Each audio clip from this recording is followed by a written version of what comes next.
texto de hoje na escola bíblica é a oração. 1 Tessalonicenses, capítulo 5, versículos 17 e 18. Inclusive, esse texto já foi tema da nossa reunião de oração. A gente viu 4 atitudes para não viver uma vida cristã sonolenta. Uma delas é a oração. No versículo 17, 18 diz o seguinte: orai sem cessar. Em tudo dai graças, porque esta é a vontade de Deus em Cristo Jesus para convosco. Essa é a divisa, o tema inicial do nosso estudo.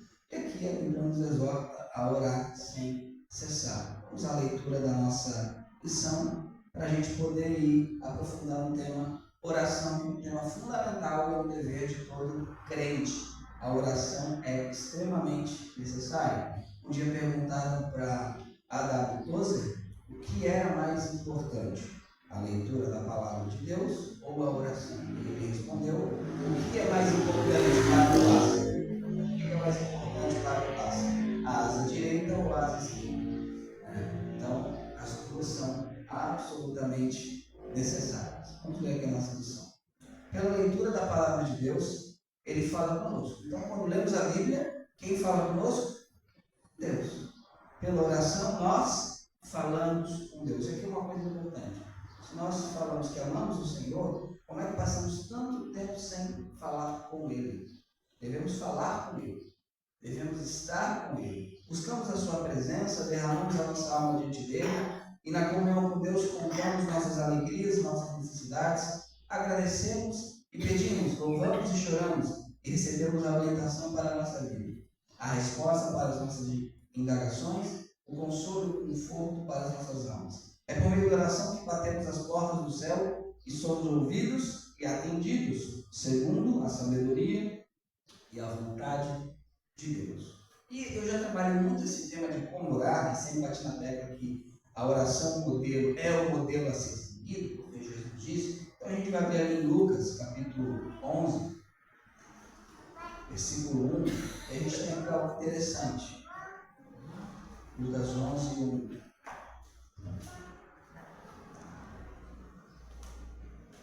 Tem um pedido dos discípulos de Jesus ao Senhor.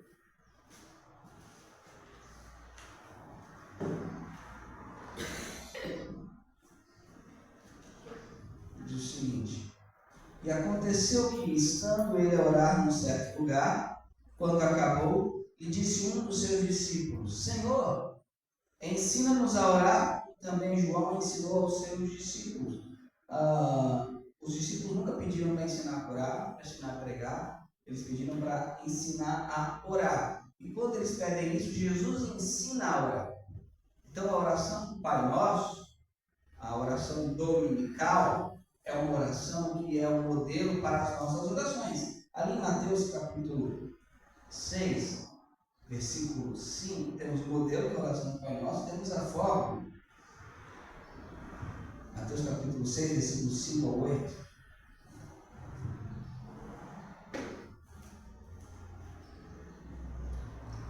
Diz o seguinte: e quando orares, a expressão "e quando orares" indica que o Senhor espera que nós fazemos o quê? Oramos.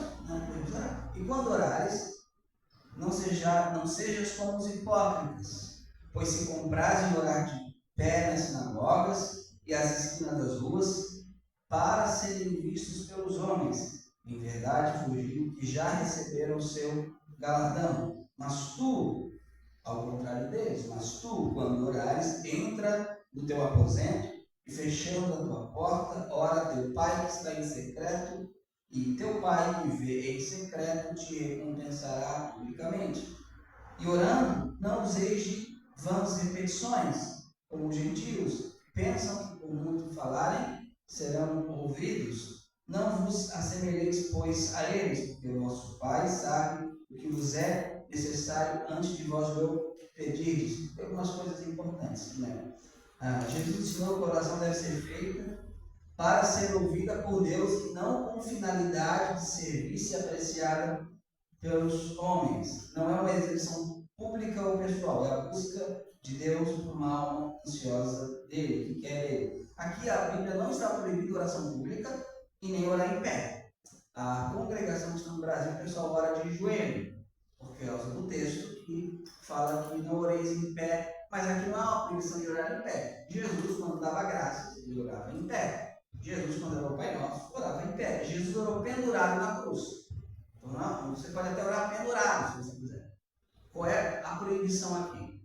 Não é de orar em pé e orar em público. É de orar para ser visto diante dos homens. Se você se ajoelhar para orar, os outros verem, você também está cometendo o mesmo pecado da hipocrisia. Então aqui o Senhor condena a exibição da religiosidade. Né? A exibição da pessoa que, quando vai orar, ela parece que vira um outro ser e começa a não ser ela. Né? Jesus quer uma oração sincera, uma oração que não se apoia no exibicionismo. Né? Nos dias do ensino de Jesus, homens havia tido como religiosos que tudo faziam para demonstrar sua religiosidade exteriormente. Chegaram a explodir nas esquinas das ruas e praças para serem vistos orando e ser exaltados pela sua religiosidade. E aqui as esquinas das ruas e praças são como os mercados. Por exemplo, imagina que você vai no mercado público no centro, lá na esquina para orar para os outros te verem. A ideia é essa? O que se fazia nessas esquinas e praças na época? Vendia, se trocava, era escândalo. Então eram mercados. Então os caras iam lá no mercado público da época, né, lá no centro, às 6 horas da tarde, está tudo cheio, o pessoal está saindo lá, e ficavam orando em voz alta para quê? Para os outros verem como eles eram religiosos. E Jesus condena isso daqui. Ele também condena a ideia que você tem que falar muito. Aqui não está dizendo que a oração seja também. Está dizendo o seguinte: você não precisa ficar enrolando a oração. Chato quando a pessoa enrola, né? Fica falando de enrola, não chega no ponto. É muito chato. E aqui ele fala que você não ache pelas advãs repetições. E aqui a gente tem uma prática que se tornou comum no cristianismo: vãs repetições. Os católicos romanos utilizam de vãs repetições. Mas o conteúdo está certo. Olha, o credo apostólico, o conteúdo está certo. Agora, não adianta você orar aqui o credo apostólico. O conteúdo é certo. O oração do Pai Nosso, o conteúdo é correto e é bíblico, está na Bíblia. Agora, a gente ficar repetindo. Né? Você tem que orar 10 Pai Nosso, 200 Ave Maria. Isso são boas repetições. Né? Então, não adianta que você ficar, em alguns segmentos do cristianismo fazem, falando palavras incompreensíveis que não passam de quê? De vãs repetições. Então, a Bíblia ela condena vãs repetições. Então, na oração, não devemos usar de vãs repetições. A oração é aquela feita entre eu e Deus. Claro que não exclui a oração pública. Né? Deus condena a oração feita para exibição. Tudo feito para se exibir aos homens, você já tem a sua recompensa. Qual é a recompensa? Os homens verem que você está se exibindo. O elogio que você ganhará dos homens. Aquele que faz coisas para ganhar elogio dos homens, vai ganhar elogio dos homens. Só que não vai ganhar elogio de quem? De Deus. Eu vou orar para que os outros vejam como eu oro bonito. Você pode até orar bonito, mas não tem a menor significância diante de Deus. Não tem a menor coisa. Não é de oração, mas é de oferta. Muitas pessoas iam lá no templo e depositavam grandes valores. Né? Que sobrava, mas eram grandes valores, mas que sobrava. Uma mulher foi lá, ela e deu um lepto, que era o equivalente seria quase um centavo. O que Jesus falou? Que foi uma das ofertas. Então não é a qualidade da fala da oração, não é nada disso. É o coração. E no oração do Pai Nosso, continuando em Mateus, nós temos os elementos, né? Vamos ler aqui Mateus 6, do 9 ao 15. E o Senhor fala assim: portanto, vós orareis assim. Por causa disso, para que você não se assemelhe aos pagãos, vocês vão orar: Pai nosso que estás no céu, santificado seja teu nome. Venha o teu reino, seja feita a tua vontade, assim na terra como no céu. O pão nosso de cada dia nos dá hoje, e perdoa-nos as nossas dívidas, assim como nós perdoamos aos nossos devedores. E não nos conduzas à tentação, mas livra-nos do mal, porque teu é o reino, e o poder, e a glória, para sempre. Amém. Temos aqui alguns elementos na oração do Pai Nosso. Primeiro, nós dirigimos a Deus como nosso Pai, pois todos nós, os salvos por Jesus, somos filhos de Deus. E ela começa: Pai Nosso. Então, a oração contínua, você tem exceções da regra, que é o caso de Cornélio, que ainda não era salvo e Deus salvou ele, mas vamos tratar aqui da regra, ordinária, comum, é que você, para ter um relacionamento com Deus de oração, você seja crente, filho de Deus. Você vai chamar Deus de Pai Nosso. E aqui, uma coisa importante, Jesus em momento nenhum ensinou a orar a mãe dele, ensinou a orar a anjos, a santos, a ninguém que não fosse o Senhor.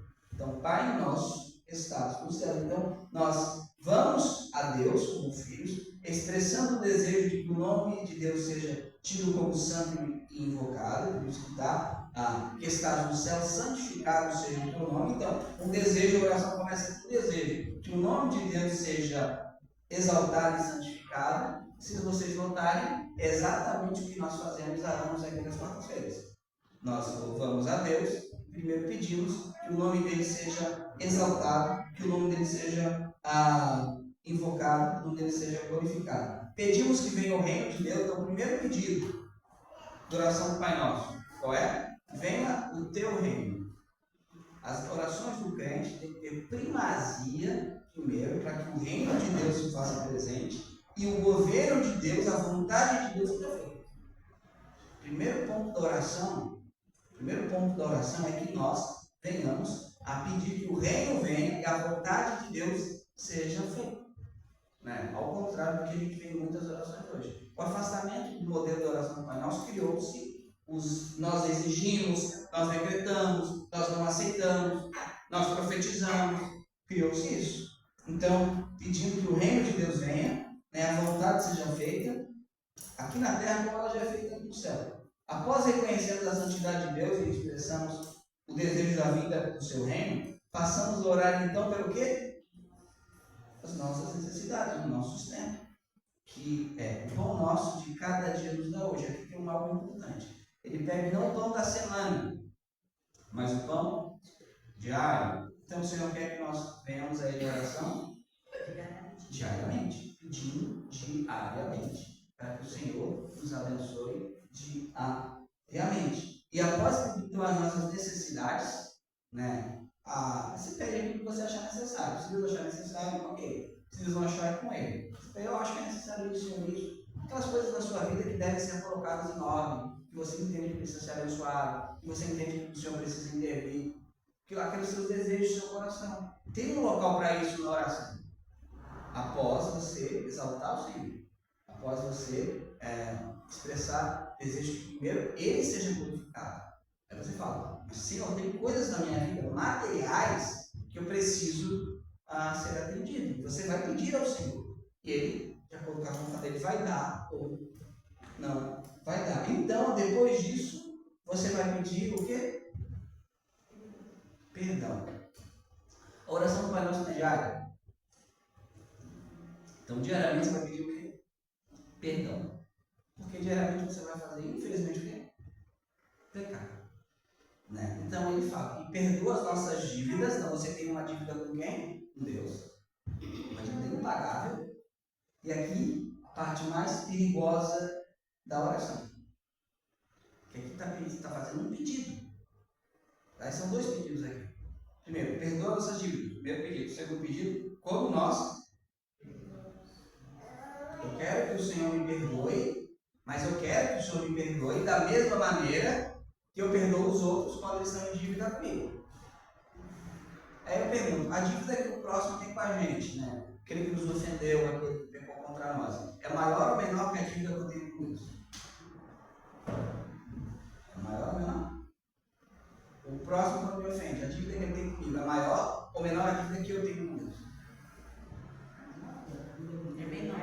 É menor, claro, a dívida que eu tenho com Deus é muito maior. Então, como é que eu posso pedir que o Senhor me perdoe uma dívida impagável e não me perdoe centavos que o outro faz comigo? Então, o perdão é uma obrigação do cristão. Para a salvação, não. Para a comunhão diária com Deus. E se eu entendo que o Senhor me perdoou de uma dívida terrível, um pecado, como eu não vou perdoar o outro? Agora, perdão não é relacionamento. Existe uma ideia falsa no meio evangelho que coloca o peso sobre o ofendido e não sobre o ofensor. A pessoa te lascou, a pessoa te faz mal, você deve perdoar sim. Deve se relacionar? Não.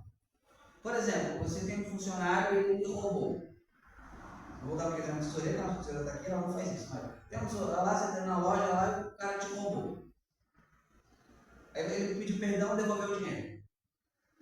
Ele vai continuar mexendo com o dinheiro? Claro que não. Né? Claro que não. A pessoa lá te fez um dano terrível. A pessoa só te faz mal. Você pode se afastar dela, mas ainda assim eu lhe perdoo, eu quero que Deus lhe abençoe. Não tenho nada contra você. Porém, eu não vou ter comunhão com você. Né? Não vou ter comunhão com você. Então, perdão não é comunhão. Né? Perdão não é. Porque para ter comunhão precisa de quê? Falando entre relações humanas, confiança. E quando não há confiança, não tem como ter comunhão. Então, não cai na graça, o cara te fez mal, o cara te agrediu, o cara te bateu, a pessoa te fez um mal terrível, destruiu sua vida, perdoe ela, perdoei. Agora tem que andar com ela, abraçado com ela. Não. Isso é doentio. Né? Isso é doentio. Então você tem que ter sabedoria para entender. Perdoar é uma coisa, ter um relacionamento com a pessoa não é a mesma coisa. Você pode até ter? Pode. Você pode até elevar? Pode. Você pode, acho que não vai mais fazer isso? Pode. Só que não é obrigação. Qual é a obrigação do cristão? Porque foi perdoado? Exatamente. Ah, mas Deus sempre restaura a comunhão. Mas foi pago mediante o sacrifício de Jesus. Né? Foi feita uma coisa gigantesca para que a comunhão fosse restaurada e beneficiada. Então, devemos pedir perdão por nossas faltas e também perdão pelo pedir que o Senhor perdoe e nós perdoarmos também as outras pessoas. E aqui tem um trecho que eu considero ele polêmico, porque tem se traduzido modernamente e não nos deixa cair em tentação. Só que a palavra aqui, esfero, é trazer para dentro. A palavra, vamos abrir no Mateus capítulo 4, versículo 1. Não é a mesma palavra, mas é o mesmo sentido. Então, foi conduzido Jesus pelo Espírito ao deserto para ser o quê? Tentado pelo diabo. Então aqui, e não nos conduzas à tentação. Temos aqui então um pedido, né?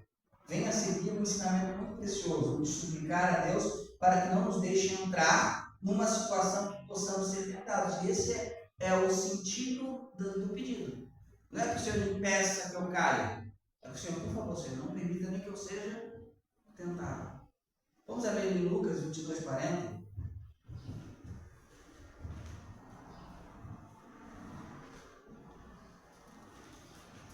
Então, a tradução da CF, da King James, da Almeida Revista Corrigida, está certa. Não nos conduzas em tentação. Lucas 22, 40.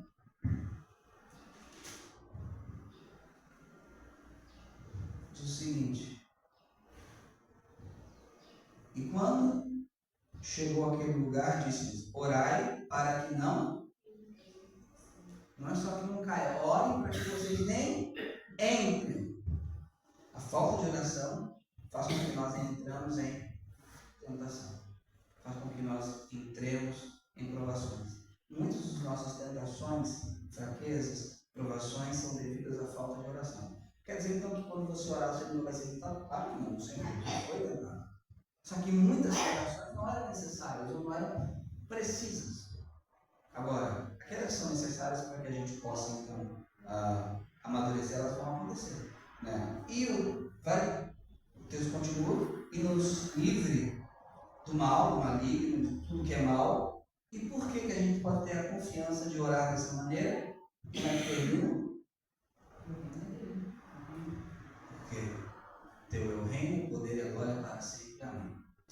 Amém. Infelizmente, algumas traduções vão colocar em rodapé que esse texto é um acréscimo, porque esse texto é um texto que pode não ser original. Infelizmente, elas colocam isso. Por quê? Porque não tem alguns manuscritos e o texto de Lucas, que é mais resumido, não tem. Acho que não tem problema, não tem resumir mais a oração. Só que esse texto aqui, ele está em 99% dos manuscritos.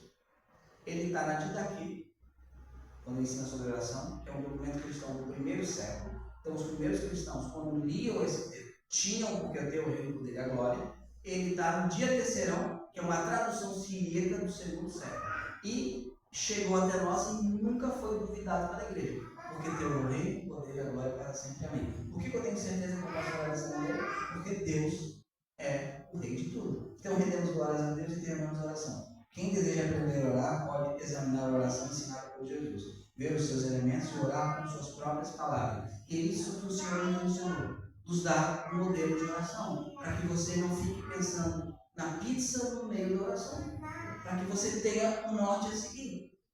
O Senhor não permitiria que a gente ficasse sem um modelo, porque a nossa mente divaga muito.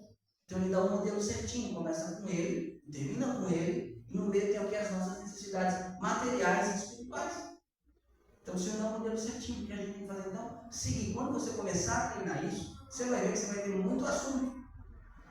Vai brotar o Espírito Santo, vai te dar muito assunto.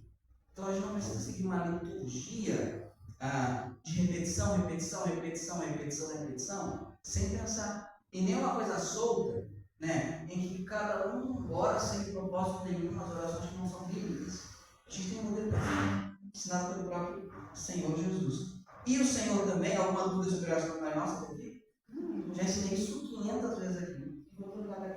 Mesmo que não tivesse manuscrito, porque tem também, né, dele, o poder dele mesmo, a glória dele mesmo, não está aqui. Sim, exatamente. Não faz sentido. Não, quem retira esse trecho. E assim, quem teria acrescentado? Foi o diabo, para louvar Deus? Claro que não. Né? Então, a gente já bateu aqui, né, na oração do Pai Nosso muitas vezes, a gente já trabalhou ela centenas de vezes, e é o jeito que a igreja sempre orou, esse modelo que foi feito. E a gente também tem aqui que o Senhor nos estimula a oração. Mateus capítulo 7. Mateus 7, 7 ao 11. A oração do Pai Nosso é diária, não é? Logo você vai ter o que quando você colocar ela em prática? Perseverança na oração.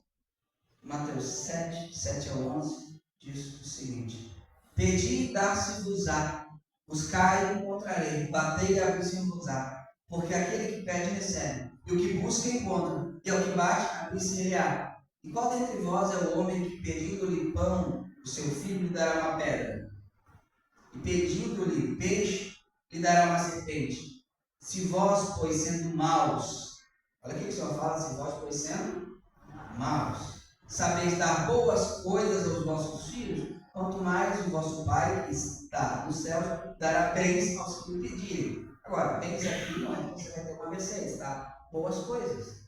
A ideia aqui é de boas coisas. Então a gente tem aqui uma ode à perseverança. Pedir, buscar e bater a porta. Eis como Jesus caracteriza a persistência na oração. Pedir para receber, buscar para achar e bater a porta para que seja aberta. Se nós, por natureza, somos maus, não damos aos nossos filhos coisas más em lugar de boas, quanto mais Deus há de dar coisas boas aos seus filhos. Aqui eu não vou ler o texto de Lucas, que é um pouco longo, mas o Senhor vai dar várias parábolas ensinando isso. É interessante. A gente tem que confiar quando vai orar na bondade de Deus. Quando o seu filho pede, eu quero um pão, você não vai dar um pedaço de pedra para ele. Então, quando nós oramos ao Senhor, quando nós perseveramos na oração, sabe o que o Senhor vai fazer conosco? Ele vai nos atender. Agora, quando a gente não pede, a gente não recebe, a gente não busca, a gente não tem. Né? Em Lucas 18, 1 a 8, precisa abrir, Jesus estimulou a oração na parábola do juiz ímpio que foi levado a atender o pedido de uma viúva pela subsistência. Ela escutou tanto que aquele juiz não se importava com ela, acabou dando para não ser chateado. Em Lucas 11, 5 a 11, Jesus, antes de ensinar o Pai Nosso, conta a parábola do amigo importuno que foi atendido numa hora oportuna por causa da sua persistência. E Deus não é um juizinho, nem nos tem na conta de importunos. Jesus disse: Pedi e dá-se-vos-á, buscai e achareis, batei e abrir-se-vos-á. Você me encontrará quando você me buscar de todo o seu coração. Achegai-vos a mim e eu me achegarei a vós. O Senhor está interessado que nós venhamos a ir a Ele em oração, mas o Senhor quer que a gente tenha perseverança. Por quê? Porque ela nos ensina a dependência do Senhor. Mas por que o Senhor atende uma vez que eu oro e acabou? Porque Ele não é o jeito da luta. Ele é o Senhor. Devemos suplicar ao Senhor, pedir ao Senhor, insistir e confiar, exercer fé. O que é fé? É a confiança. Eu confio que Ele irá me atender. Não atendeu agora? Não atendeu no ano passado? Eu vou continuar orando até que Ele atenda. Por quê? Porque Ele é bom. Ele vai fazer isso. É isso que o Senhor está ensinando. Se você não vai atender, você não vai.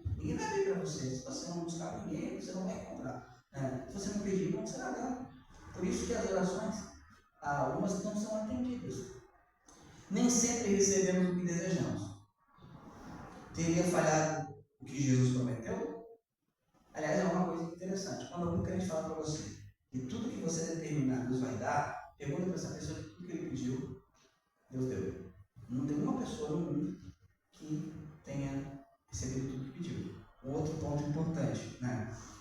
Igual quando fala, a gente vai fazer obras maiores que Jesus. Aí pergunta se essa pessoa faz milagres maiores, que ele tem obras com milagres. Não tem. Então, tudo está debaixo da soberania de Deus. Agora, em Tiago, capítulo 4, vamos abrir, versículo 1 ao 3, temos aqui a explicação por que nós não temos tudo.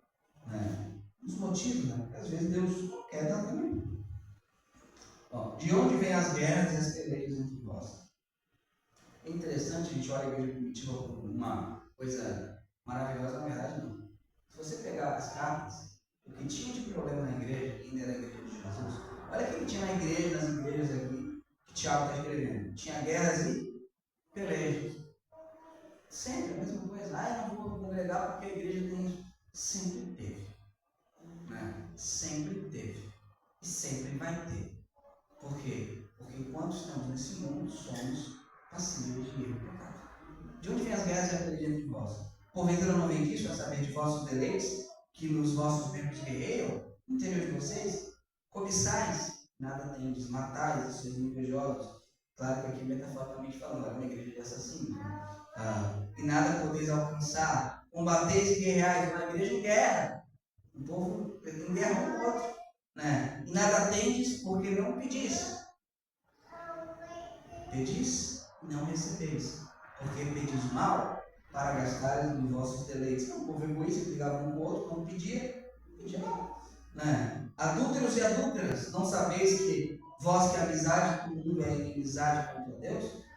Portanto, qualquer que quiser ser amigo do mundo constitui-se inimigo de Deus. O povo mudando. O Tiago está batendo. O povo que não sabia pedir. Então, o apóstolo deixa claro, é que ele chama Tiago de apóstolo, 1 Coríntios, capítulo 15. É possível, mas a gente não bate o martelo, tá? Barnabé também foi chamado de apóstolo em Atos capítulo 14, possivelmente em sentido secundário. Mas nós vamos ligar de irmão de Jesus, então não vamos ligar se ele chamado de apóstolo, né? Não vai ser coisa que não. O apóstolo deixa claro que às vezes não obtemos o que desejamos, porque não pedimos. Outras vezes não somos atendidos porque pedimos mal, egoisticamente, apenas para a nossa própria satisfação. Tais orações Deus não atende. Não que ele não as responda, responde com um não, pois sabe que se atendidas não fariam bem a nós, ainda que no presente não pareça assim. É qual pai que não dá a uma criança pequena uma brasa, que ele sabe que se queimaria. Mais tarde, compreendemos que quando Deus não atendeu a oração, fez um grande benefício. No Getsemane, Jesus, ao orar em muita angústia, soube incluir na sua oração: todavia, não se faça a minha vontade, mas a sua. Se o Senhor admitiu, mas naquele momento, que a vontade do Pai, aqui é uma questão da união hipostática das duas naturezas de Cristo, naquele momento, em sua natureza humana, a pessoa de Cristo, tinha uma vontade divergente da de Deus, né? Imagine nós. Quantas vezes a nossa vontade não é a vontade de Deus? Então a gente tem que aprender com ele. Isso já é feito mal. Deus, olha, faça isso. Mas Senhor, que o Senhor faça aquilo que o Senhor deseja. Que seja no tempo que o Senhor quer. Eu quero amanhã, eu quero agora. Mas o Senhor sabe tudo. O Senhor sabe todas as coisas. Isso é submissão. Isso dá um coração humilde, um coração murmurador, um coração grato, que dá graça a todas as coisas. Porque sabe que o Senhor está produzindo tudo em bondade e graça. Agora, tem modalidade da oração. Então, nas Olimpíadas, né? Então, na modalidade também tem modalidade de oração. Tem tipos diferentes de oração. A oração no seu quarto, se você quiser demorar 12 horas, tudo bem. Agora, se for orar publicamente na igreja, você demora 12 horas, as pessoas têm seus compromissos, não tem. Deus sabe, tem tipos de oração. Vamos abrir em 1 Timóteo, capítulo 2, versículos 1 e 2, diz o seguinte. Só que vocês abram. Admoeste-te, pois antes faz depois de tudo, mas Paulo fala que tem que ser o quê? Antes de tudo, que se façam súplicas, orações, intercessões e ações de graças por todos os homens, pelos reis, ou até mesmo pelos reis, por todos que estão em eminência, para que tenhamos uma vida quieta e sossegada em toda piedade e honestidade. O bom de uma tradução por equivalência formal é porque ela vai traduzir cada palavra, e cada palavra é importante. Cada palavra tem uma intenção de estar ali. Então, Paulo aqui não está sendo prolixo, né? Não está querendo. Sabe quando você faz uma redação e você quer chegar no final de linhas, e você começa a ser prolixo? Não é o que Paulo está fazendo. Então, tem algumas modalidades aqui, né? Primeiro, súplicas. Podem ser súplicas, pedidos feitos a Deus de um modo especial. Por exemplo, alguém está doente. Você quer um emprego. Você quer que algo na sua vida mude. E você faz então o que é o Senhor? Você está doente, você suplica, Senhor, essa situação na minha vida, Senhor, essa dificuldade. Claro que não é uma das pizza. Você pode suplicar e interceder por alguém, então pode ser. Mas são coisas, tem alguma diferença. Você suplica um pedido especial. Ó Deus, eu queria fazer um pedido ao Senhor. Isso é uma súplica. Não é uma exigência, é uma súplica. Então súplica é isso, né? Oração propriamente dita, que são os elementos contidos no Pai Nosso, né? De intercessão, quando você não ora por você, mas ora por alguém, pela salvação de alguém, pela cura de alguém, para que alguém tenha um emprego, para que alguém tenha um casamento restaurado. Você vê algo específico para aquela, você está intercedendo, até mesmo pelos reis, até mesmo para aqueles que estão em eminência, que aqui não eram reis que por vezes contra a fé cristã, e intercede para que eles sejam salvos. Deus quer que todos sejam salvos, até mesmo os caras que estão nos perseguindo. Então, aqui, ao contrário do que diz os calvinistas, que aqui não está falando que Deus quer que todos sejam salvos, mas sim todos os tipos de homens, na verdade, não. Até mesmo os piores homens, Deus quer que sejam salvos, né? Intercessão. Ações de graças. O que é ação de graça? É agradecimento, né? É agradecimento, expressando gratidão a Deus pelos benefícios recebidos.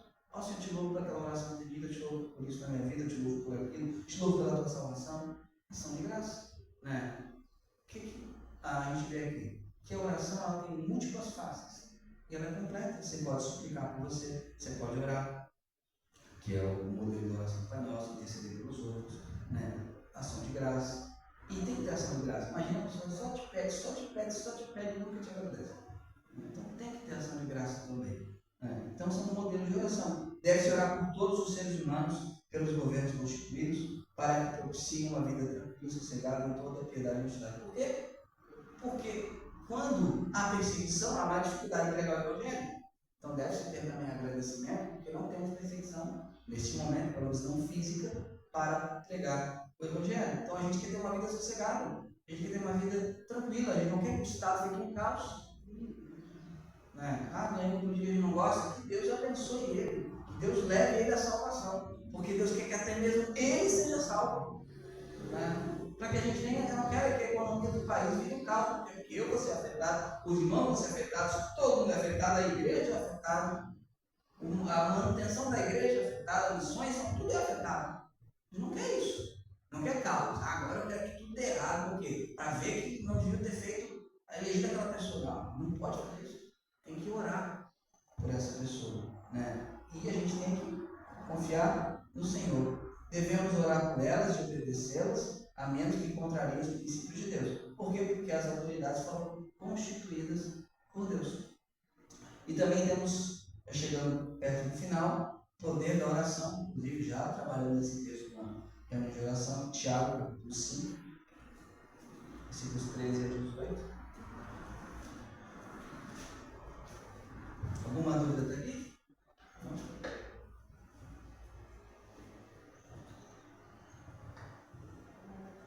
Diz o seguinte: está alguém entre vós aflito?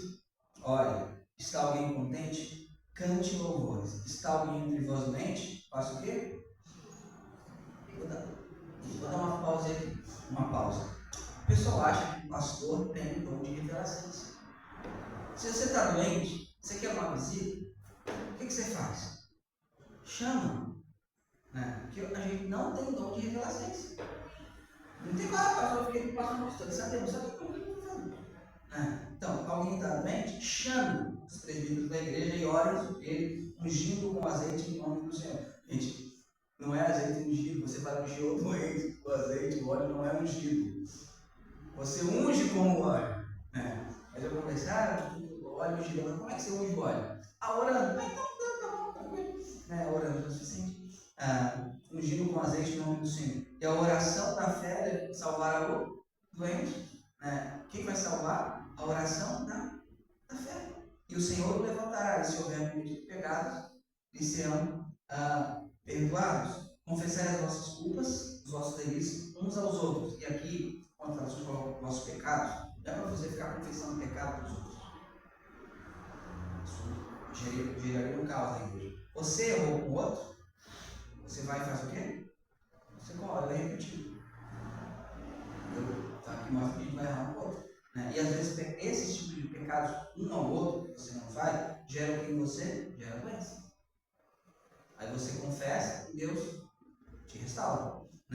E orai uns pelos outros para que sareis. A oração do justo pode muito em seus efeitos. Eles eram sujeitos às mesmas paixões que nós, e orando, pediu que não chovesse por 3 anos e 6 meses. E não choveu sobre a terra. E orou outra vez, e o céu deu chuva, e a terra produziu seu fruto. Então temos aqui a descrição de Elias. Em Tiago, temos um exemplo do poder da oração, tirado das páginas do Antigo Testamento. Os versículos 17 e 18 é mencionado o profeta Elias, que, sendo semelhante a nós, orou com fervor para que não chovesse. E por 3 anos e 6 meses não choveu sobre a terra, e a terra não produziu o seu fruto. Aí tem os 2 capítulos de 1 Reis, 17 e 18, que é a indicação da onde é que isso ocorreu. A palavra de Deus afirma que a súplica que o justo pode muito na sua atuação, ou pode muito em seus efeitos. Somos animados a orar na aflição, a louvar na alegria. Alguém está feliz? Cante hinos, cante louvores. A louvar na alegria e a orar pelos doentes. A unção com o óleo não é meramente carismático, o poder do óleo. Pois, de acordo com a parábola do bom samaritano, também era uma indicação da época.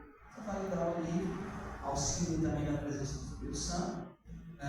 E você, então, faz isso. Então, temos aqui o poder da oração, pode muitas coisas. Concluindo, em 1 Tessalonicenses 5, 17 e 18, que é o texto do ativista que a gente leu no início, somos incentivados a orar sem cessar, orar diariamente. Não é mais um ato isolado, é um estado de espírito, em constante sintonia com Deus, um estado de comunhão que permite falar com Deus, andando, viajando, trabalhando em qualquer tempo, em qualquer lugar. Em tudo devemos dar graça, porque esta é a vontade de Deus em Cristo Jesus para convosco. Deus não olha para frases bem construídas, correção gramatical ou formas literárias de oração. Claro, o pastor, ele deve sim se expressar bem para ser bem entendido. Mas a gente está falando aqui que os irmãos não precisam ter medo de orar. Porque Deus não está interessado na sua correção gramatical. Deus criou a primeira língua. Deus conhece todas as regras gramaticais melhor do que a gente. Ninguém fala bem perto de Deus. Então, eu estou muito impressionado. Nossa, ele orou, eu fiquei impressionado. Nossa, não, eu não fico impressionado com isso. Este pode até mesmo ser sem palavras. Às vezes você vai e não consegue nem falar, e você chora. E o Espírito Santo intercede por você. Com gemidos inexprimíveis. Apenas um suspiro da alma a Deus. E ele olha para a sinceridade do coração. Se muitas realizações não podemos fazer o reino de Deus. Há uma que está ao alcance de todos. Orar a Deus sempre. Todos podem orar. Quem ora sinceramente, conversa com Deus. Aqui temos as nossas perguntas, para a gente encerrar. Como podemos falar com Deus? Orando, por meio da oração. A oração é feita para exibição? Não, assim não. Porque a oração é para ser ouvida por Deus e não pelos homens. Porque não há necessidade de se alongar na oração. Okay? Não é. A extensão da oração para que alguém seja atendido, a oração, tamanho. O que procurou ensinar Jesus na oração do Pai Nosso? Procurou ensinar um modelo de oração para todos os crentes. Aqui Jesus comparou a oração. A bater numa porta, a procurar e achar, pedir e receber. Bater numa porta. O que dizer das orações não atendidas? São orações que Deus diz não. Se atendidas, não fariam bem a nós. Também devemos agradecer ao Senhor. Quais as modalidades de oração? Súplicas, orações, intercessões e ações de graça.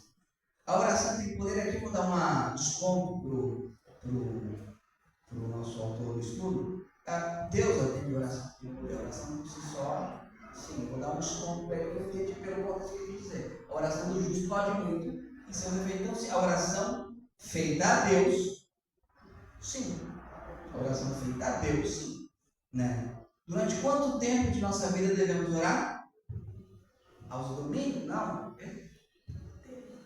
Sem cessar. A vida. Você tem que orar quando você precisar de Deus.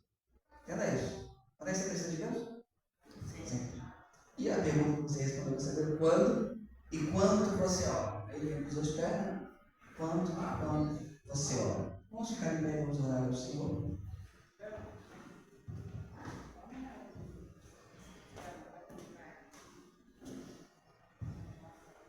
Senhor Deus e Pai, nós te louvamos porque temos o privilégio de estarmos quando oramos no Santo dos Santos, na Tua presença.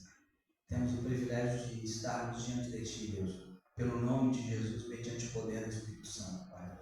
Isso é um privilégio tremendo, Senhor, um privilégio que é o maior de todos nesse mundo, Senhor, estar diante de Ti. Que o Senhor nos ajude a usar bem esse privilégio e também a usufruir desse dever, temos de estar diante do Senhor, a bater, a procurar, a pedir, Senhor, que o Senhor nos instrua nisso, Pai, e que o nosso coração